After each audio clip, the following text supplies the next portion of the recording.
મિત્રો, ભવિષ્ય જાણવાની ઈચ્છા કોને ના હોય? દરેક વ્યક્તિને દરેક ધર્મોમાં, દરેક સંપ્રદાયોમાં પોતાનું ભવિષ્ય કેવું રહેશે એ જાણવાની તાલાવેલી એટલે કે એક ઈચ્છા દરેકની હોય છે. અને નાસ્ટ્રાડોમસથી લઈને બાબા બાંગા અને આપણા દેવાયત પંડિત સુધી ઘણા બધા દુનિયામાં ભવિષ્યવેતાઓ થઈ ગયા કે જેમની ભવિષ્યવાણીએ ચર્ચા જગાવી છે અને ઘણા બધાની ભવિષ્યવાણીઓ સાચી પણ પડે છે. આજે વાત કરવી છે એક એવા ભવિષ્યવક્તાની કે જે અમેરિકામાં રહે છે અને ભારત વિશે, પાકિસ્તાન વિશે અને આપણા વડાપ્રધાન નરેન્દ્ર મોદી વિશે એમને ભવિષ્યવાણીઓ કરેલી છે. સાથે સાથે ઇસ્લામ ધર્મ, ઇઝરાયલ, ચીન આ બધા વિશે પણ એમને ભવિષ્યવાણીઓ કરેલી છે.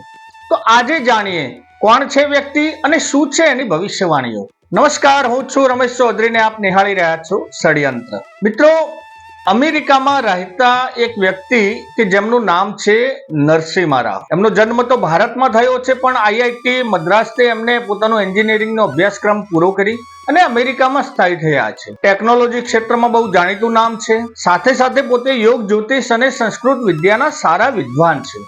ગ્રંથો ઉપર એમની સારી પકડ છે. અત્યારની તારીખમાં અમેરિકામાં એમને જગન્નાથ વોરા કરીને એક વેબસાઇટ પણ બનાવી છે. ત્યાંના ઘણા બધા દેશોના લોકો એમના જ્ઞાનનો ઉપયોગ કરે છે પોતાનું ભવિષ્ય જાણવા માટે. એમની ભવિષ્યવાણીઓ ઘણા બધાને ચોંકાવે છે કારણ કે ઘણી બધી ભવિષ્યવાણીઓ એમની સાચી પડી છે. મિત્રો, ભવિષ્યવાણીઓ બે રીતે થતી હોય.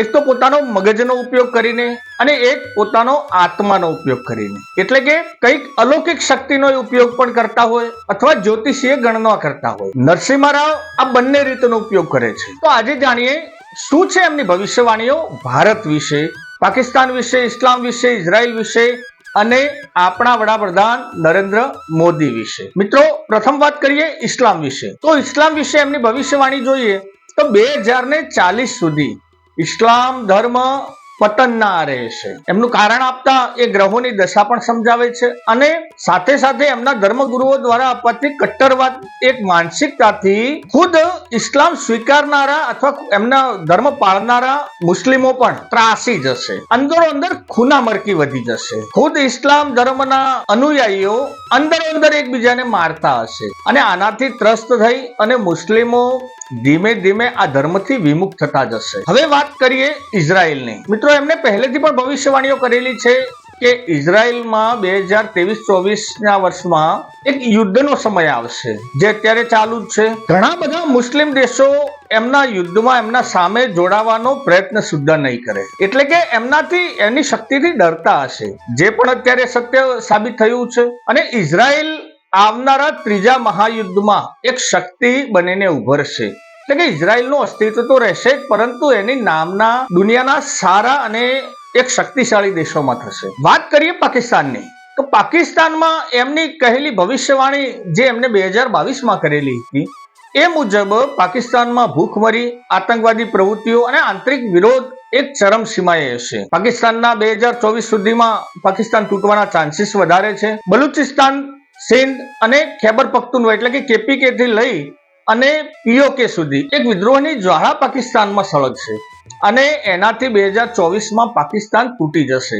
સૌથી પહેલો એમનો પ્રાંત કેપીકે એટલે કે ખૈબર પખ્તુનવા જુદું પડશે અને પીઓકે ભારતમાં મળી જશે. મૂળ સરવાળે પાકિસ્તાન માટે 2024 એક ખરાબ વર્ષ હશે અને એ સમયે દેશ તૂટી જવાના આરે ઉભો હશે. હવે વાત કરીએ ભારત અને આપણા વડાપ્રધાન નરેન્દ્ર મોદીની. મિત્રો, 2024માં એમને ભવિષ્યવાણી કરેલી હતી કે 2024માં વડાપ્રધાન નરેન્દ્ર મોદી ફરીથી ઇલેક્શન જીતી જશે અને સત્તાએ આરૂઢ થશે એટલે કે દેશના વડાપ્રધાન બનશે. પરંતુ એ એમનો કાર્યકાળ પૂરો નહીં કરી શકે.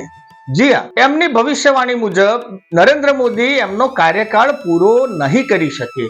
એમના કારણ આપતા એમનું સ્વાસ્થ્યનું કારણ પણ દર્શાવ્યું છે કે એમનું સ્વાસ્થ્ય અસ્વસ્થ રહેશે અને એ રાજકારણથી થોડાક દૂર જશે. સ્વેચ્છાએ એ વડાપ્રધાનથી રાજીનામું આપશે અને ક્યાંક આધ્યાત્મિકના રસ્તે એ આગળ વધતા દેખાશે. આવી એમની ભવિષ્યવાણી છે. મિત્રો, આ ભવિષ્યવાણી એમને ઇલેક્શન જ્યારે જીત્યું એટલે સચોટ તો સાબિત થઈ ગઈ પરંતુ ઈચ્છાથી એ વડાપ્રધાન પદનો ત્યાગ કરશે એ તો હવે આવનારો સમય જ કહેશે. મિત્રો, ભારત વિશે 2024ના વર્ષની એમની ભવિષ્યવાણીઓ કઈ સારા પ્રતિભાવો નથી આપતી. 2024ના વર્ષમાં ઘણા બધા ક્ષેત્રે ભારતને ફટકા પડશે. આતંકવાદી પ્રવૃત્તિઓ વધશે. દેશમાં થર્ડ ફ્રન્ટ એટલે કે ત્રીજો મોરચો એટલે ભારત પાકિસ્તાન અને ચીન સાથે તો યુદ્ધની તૈયારી કરતું જ હશે, પરંતુ દેશમાં ત્રીજા મોરચાના સામે પણ લડવાની તૈયારી કરતું હશે. વિદ્રોહીઓ ચરમસીમા ઉપર હશે, વિરોધીઓ ક્યાંક અંદરથી જ ભારતને ખોખલો કરવાની પ્રવૃત્તિ કરશે અને એમાં સફળ થતા પણ દેખાશે. પરંતુ એકંદરે મૂળ આ બધાથી ભારત બહાર નીકળી જશે. ચીન પણ એની રણનીતિથી ભારતને 2024માં મોટા ફટકા આપી શકે છે. અમેરિકાની દોસ્તી ભારતને મોંઘી પડશે અને એકંદરે જોઈએ તો વિદેશ નીતિની બાબતોમાં મિશ્ર પ્રતિસાદ રહેશે. ભારતને એવી ઘણી બધી બાબતો છે કે જેમાં જે ક્ષેત્રમાં ભારત અગ્રેસર થવા જઈ રહ્યું છે ત્યાં ભારતને મોટો ફટકો સહન કરવાનું આવી શકે છે, એટલે કે એમાં નિષ્ફળતા મળવાના ચાન્સ વધુ છે. વાત રહી ભારતની રાજનીતિની, તો એમની ભવિષ્યવાણી મુજબ જ્યારે વડાપ્રધાન નરેન્દ્ર મોદી સ્વેચ્છાએ વડાપ્રધાન પદનો ત્યાગ કરશે ત્યારે ભારતમાં કોઈ આધ્યાત્મિક પુરુષ એટલે કે એક યોગી પુરુષ સત્તા સંભાળી શકે છે. મિત્રો, આ બીજું તો કોણ હોઈ શકે, પણ અત્યારે રાજનીતિમાં સક્રિય એક જ નામ છે જે ઉત્તર પ્રદેશના મુખ્યમંત્રી અત્યારે છે, યોગી આદિત્યનાથ. એ પણ હોઈ શકે છે. આ એમની ભવિષ્યવાણી છે. મિત્રો, એમના કહેવા પ્રમાણે યોગી જ્યારથી સત્તા સંભાળશે એના પછી વિરોધીઓ નરેન્દ્ર મોદીને સારા કહેતા થઈ જશે. એટલે એકંદરે યોગીના આવ્યા પછી દેશમાં શાસન મજબૂત બનશે, વિરોધીઓની કોઈ કારી ફાવશે નહીં અને આવનારા 10 વર્ષ સુધી ભારતમાં એ યોગીનું શાસન રહેશે. એમની ભવિષ્યવાણી જોઈએ તો યોગીના શાસનમાં દેશ નવી ઊંચાઈઓ સર કરશે. જે અત્યારે એક ઓરા નરેન્દ્ર મોદીની બની છે એનાથી પણ સવિશેષ યોગીની બનશે. વિરોધીઓ માટે યોગી એક કાળ સમાન રહેશે. એટલે એક રીતે જોવા જઈએ તો મોદીથી પણ યોગી સવાયા સાબિત થશે અને દેશમાં સુશાસનની એક વ્યવસ્થા જળવાશે. સનાતન ધર્મ વિશે એમને જે આગાહીઓ કરી છે એ મુજબ 2030 થી સનાતન ધર્મનો પુનરોત્થાર વધુ થશે. એટલે કે દુનિયામાં જે પહેલા સનાતન ધર્મ બધે જ પ્રસરેલો હતો એ પાછો સ્થાપિત થશે અને એકંદરે પ્રકૃતિ સાથેનું જોડાણ અને વૈજ્ઞાનિક રીત આગળ વધશે. વૈજ્ઞાનિકો ધર્મના દાયરામાં રહી અને શોધ કરશે અને ધર્મનો એક ઉદય થશે. મિત્રો, આ બધી ભવિષ્યવાણીઓ નરસિંહ રાવની છે. એમને એમની પોતાની વેબસાઇટ અને એમના ટ્વિટર હેન્ડલથી પણ એ આ બધી ભવિષ્યવાણીઓ કરતા રહ્યા છે અને આ બધી જ ભવિષ્યવાણીઓ એમના વેબ પોર્ટલ ઉપર પણ ઉપલબ્ધ છે. આ માહિતી અમે ત્યાંથી બધી એકત્ર કરેલી છે. તો આ હતી નરસિંહ રાવની ભવિષ્યવાણીઓ.